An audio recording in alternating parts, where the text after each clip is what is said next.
Welcome to perspective English teaching. আবারও চলে এসেছি তোমাদের জন্য একটা গুরুত্বপূর্ণ গ্রামারের ক্লাস নিয়ে। গ্রামার আমরা শিখছি এবং এই শিক্ষাটাকে প্রত্যেকটা জায়গাতে পঠন পাঠনের ক্ষেত্রে আমাদেরকে কাজে লাগাতে হবে।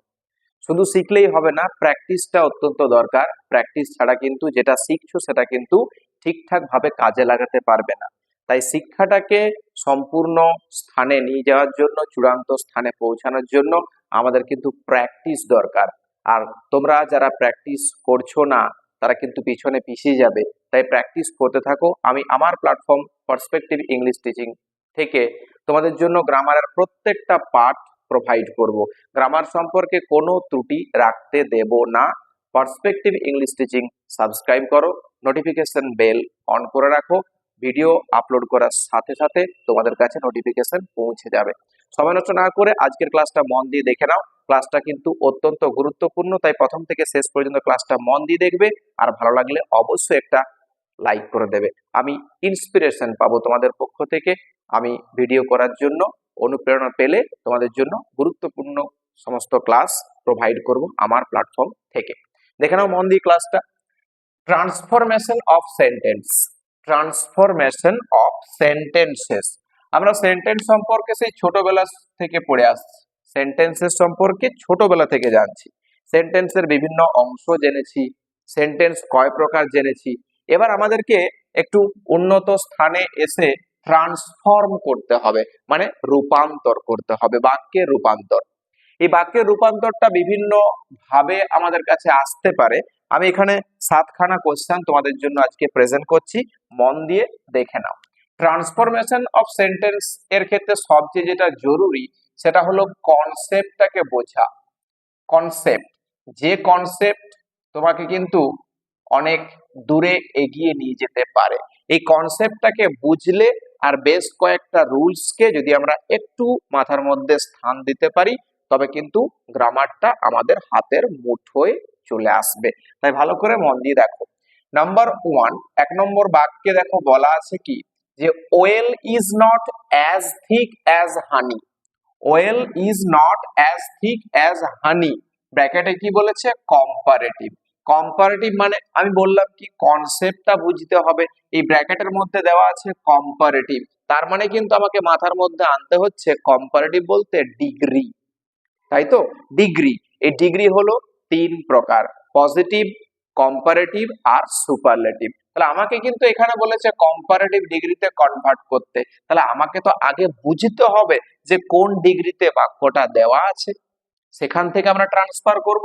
তো ভালো করে মনে রাখবে যে দুপাশে দুটো অ্যাজ আর মাঝখানে যে রূপটা রয়েছে সেটা সবসময় কিন্তু positive degree.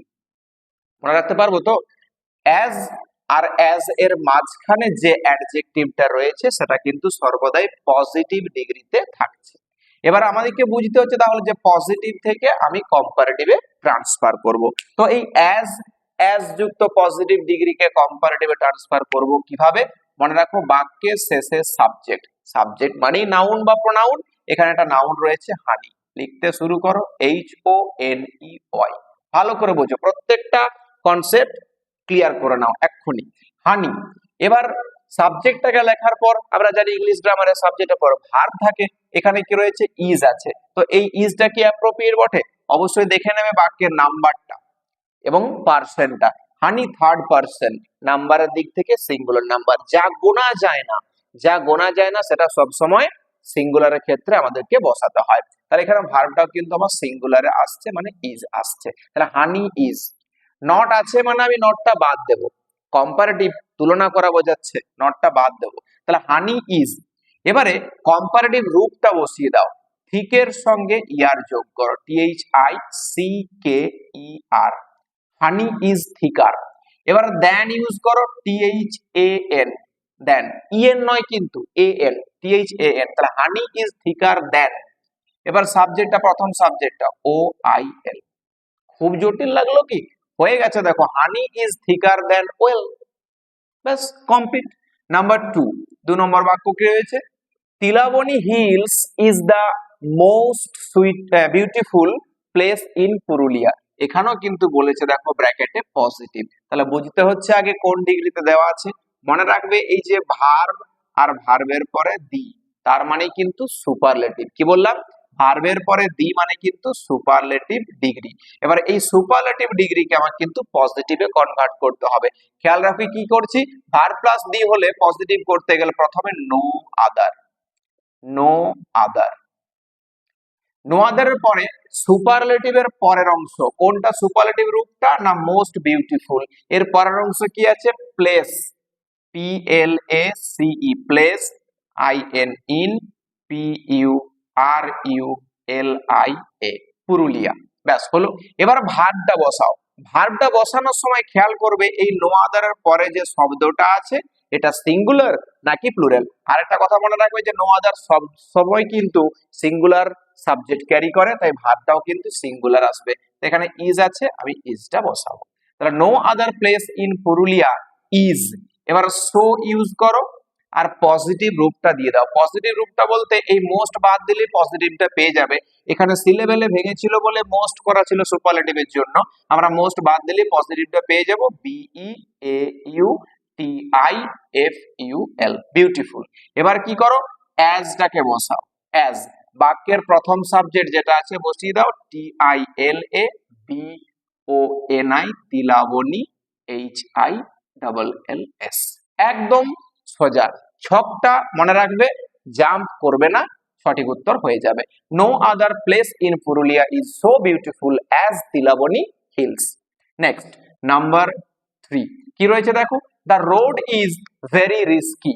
The road is very risky, ব্র্যাকেটে কি বলেছে? Exclamatory sentence. এক্সক্লামেটরি সেন্টেন্সের স্ট্রাকচারটা বলে দিই, W H A T what অথবা H O W plus complement, COMPLEMENT, কমপ্লিমেন্টের পরে থাকছে সাবজেক্ট, তারপর ভার্ব, আর তারপর একটা বিস্ময়সূচক চিহ্ন। এই হচ্ছে এক্সক্লামেটরি সেন্টেন্সের স্ট্রাকচার। এই স্ট্রাকচারটা ফলো করব। এখানে দেখে নাও ভার্ব কোনটা, ইজ, সাবজেক্ট কোনটা, দা রোড, আর বাকিটা কিন্তু ভেরি রিস্কি, যেটা এটা অবজেক্ট। অ্যাসার্টিভ সেন্টেন্সের যেটা অবজেক্ট সেটাই কিন্তু বিস্ময়সূচক বাক্যের কমপ্লিমেন্ট, এটা একটু মনে রাখার চেষ্টা করো। ব্যাস, এখানে হোয়াট বা হাউ ইউজ করতে হবে। তাহলে এখানে আমরা হাউ ইউজ করছি, HOW, হাউ। হাউ এর পর কি বলেছে? কমপ্লিমেন্ট ইউজ করতে বলেছে। কমপ্লিমেন্ট বলতে এখানে হাউটা ইউজ করার সঙ্গে সঙ্গে কিন্তু ভেরি শব্দটা বাদ চলে যাবে, এটা কিন্তু খেয়াল রাখবে। তাহলে রিস্কি লিখবো, RISKY, হাউ রিস্কি। আচ্ছা, এবার সাবজেক্টটা দাও, the road, ROAD, how risky the road. এবার ভার্বটাকে বসিয়ে দাও, এবার বিস্ময়সূচক চিহ্নটাকে টেনে দাও, ব্যাস বাক্য complete. How risky the road is. আচ্ছা, এবার প্রশ্ন হচ্ছে তাহলে কি হোয়াট দিয়ে হবে না? হোয়াট দিয়ে কি হবে না? আমি দেখিয়ে দিচ্ছি হোয়াট দিয়েও হবে। হোয়াট দিয়ে করতে গেলে কি করতে হচ্ছে? প্রথমে হোয়াটটা ইউজ করলাম, হোয়াট। হোয়াট করলে মনে রাখবে এটা আর্টিকেল আসে, a, what a, RISKY, risky, road, ROAD, road, IT, it, IS, is. এভাবে কিন্তু স্ট্রাকচারটা বদলে যাবে। তাই তোমরা হাউ দিয়ে করতে পারো বা হোয়াট দিয়েও করতে পারো, যেটা সহজে লাগবে সেটাই কিন্তু উত্তর হিসাবে বসাবে। Next number 4, who does not want to be happy. Who does not want to be happy, এটাকে কি বলেছে? ব্র্যাকেটে অ্যাসার্টিভ বলেছে। অ্যাসার্টিভ মানেই আমরা জানি স্ট্রাকচারটা কি, সাবজেক্ট, তারপর ভার্ব, তারপর অবজেক্ট, এটাতে কনভার্ট করতে হবে। এখানে WH ওয়ার্ড আছে, আমরা যখন পূর্ণ বাক্যে উত্তর লিখি তখন তো দেখেছি যে হু এর জায়গায় সাবজেক্টটা বসিয়ে দিলে সম্পূর্ণ উত্তর হয়ে যায়। তাহলে এই জায়গাটা মনে রাখবে, হু দিয়ে যদি WH ওয়ার্ড কোশ্চেনটা থাকে, সেই হু এর জায়গায় একটা সাবজেক্ট ইউজ করতে হয় বাক্যের অর্থটাকে দেখে। তাহলে who does not want to be happy, কে সুখী হতে চায় না? আমরা তো উত্তরে কি বলবো, যে সবাই সুখী হতে চায়। তাহলে হু এর পরিবর্তে EVERYBODY, এভরিবডি কথাটা ইউজ করো। এভরিবডি বা এভরিওয়ান করতে পারো, এভরিবডি। এবার এই ডাজ নটটা বাদ চলে যাবে, কিন্তু ডাজ নটটা বাদ গেলে এই মেন ভার্বের সঙ্গে এস বা ইএস টা যোগ হয়ে যাবে, তাহলে WANTS।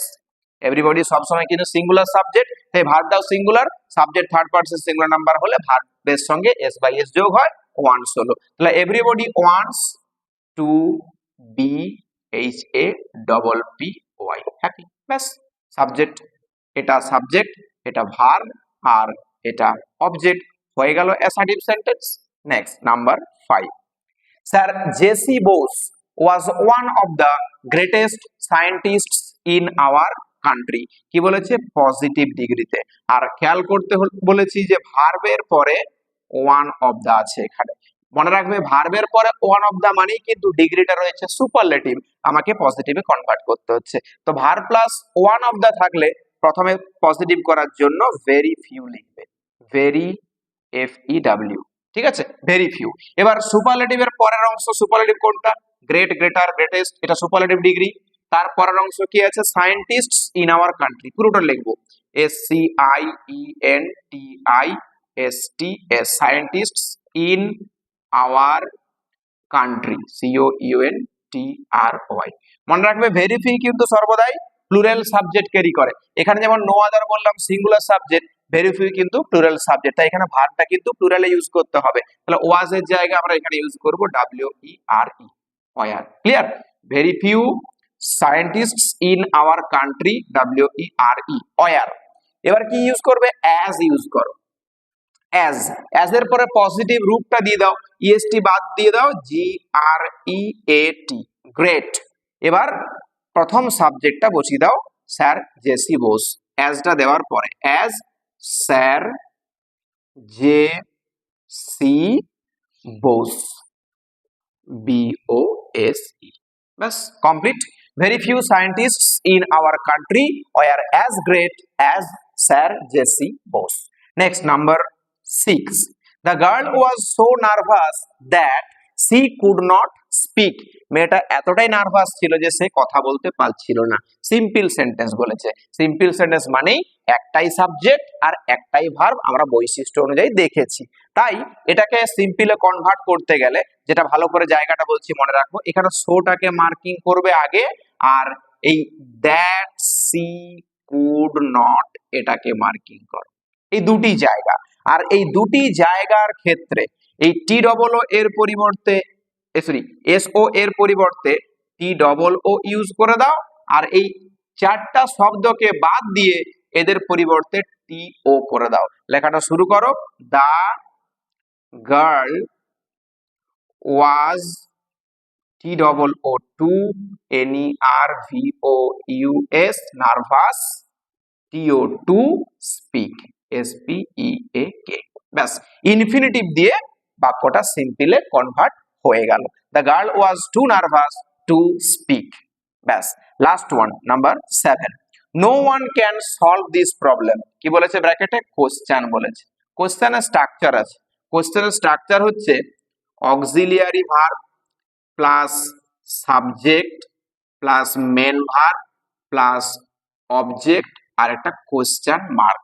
WH কোশ্চেনও আছে, এখানে আমি ইয়েস নো স্ট্রাকচারটা দিয়ে বললাম। তাহলে এখানে দেখো বাক্যের মধ্যে কি কোনো অক্সিলিয়ারি ভার্ব আছে? অবশ্যই দেখতে পাচ্ছি আমরা এখানে ক্যান আছে, তাহলে আগে ক্যানটাকে বসিয়ে দাও, can.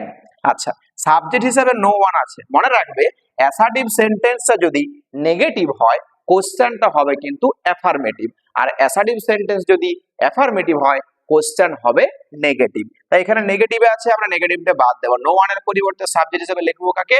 Anyone, anyone, can anyone. এবার মেন ভার্বটা দাও SOLVE, solve this problem, object PROBLEM, অবজেক্টে কোনো পরিবর্তন হয় না। ব্যাস, কোশ্চেনটা দিয়ে দাও। এটা ক্যান হয়ে গেল অক্সিলারি ভার্ব, এনিওয়ান হয়ে গেল সাবজেক্ট, সলভ হয়ে গেল মেন ভার্ব, আর দিস প্রবলেম হয়ে গেল অবজেক্ট। তাহলে কোশ্চেন কিন্তু আমার কমপ্লিট।